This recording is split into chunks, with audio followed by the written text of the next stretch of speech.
My name is Eva Kim, and I am an ophthalmologist in Denver, Colorado. I'm with Icon Eye Care, and we have a practice that is anterior segment, and we're very surgical, and we have a group of 6 medical doctor ophthalmologists and 5 ODs that we really partner together to do high volume surgery. We have a niche in refractive cataract surgery. So I would say at least 50% of our patients are hoping to have spectacle-free vision or less spectacle dependence. So I've been doing cataract surgery for about 20 years, and it's my favorite day of the week. So, but I would say on average, I have about a 50% upgrade rate. And I have a lot of patients who are hoping to have, great distance, intermediate, and near vision. I specifically love recommending ClearView3 to our myopic patients who are kind of in that moderate range. So I would say from about a -2 to a -4. Those patients, we kind of joke around as ophthalmologists that we can never make those patients happy with their reading when using a multifocal lens until the ClearView3 came along.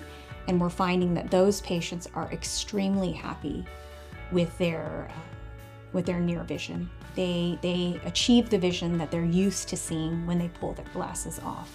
And then of course, we're excited to be able to then give them distance vision for once in their life without spectacles or contact lenses.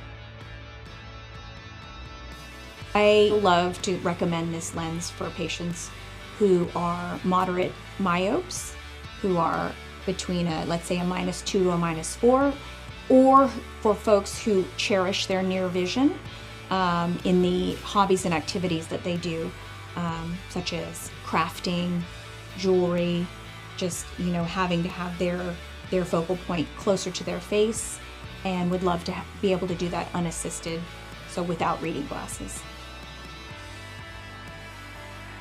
Many of my patients will have what I call a night spike. So there's a line of kind of like an astigmatism induced ray coming from those point sources of light. And I will tell our patients that you may get this side effect.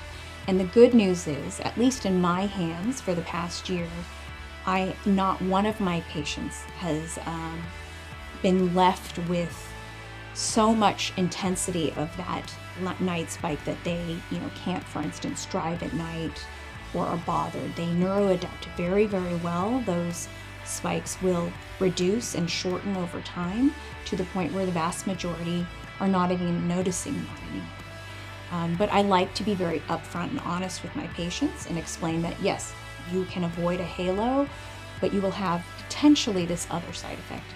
Of course, I have some patients who have no side effect at night, and no dysphotopsia whatsoever that they can talk about. And they've, when I question them in post-op, they'll say, I'm not having any issues. I'm doing great.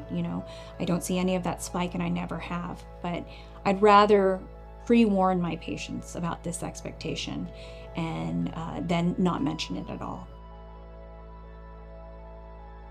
I really do enjoy that this lens comes in quarter diopters. I feel like I wish all of the other lenses available to us came in quarter diopters, because with that quarter diopter step, I'm able to usually find what I feel is the closest and most appropriate power I could possibly give to our patients.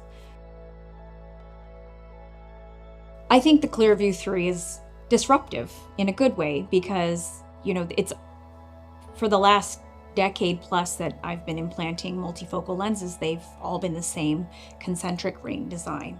And so any technology that is going to change the typical design is going to be another step forward towards better and better outcomes, patient happiness. So I love seeing it. And that's why I'm willing to try new technologies and was very eager to try ClearView3.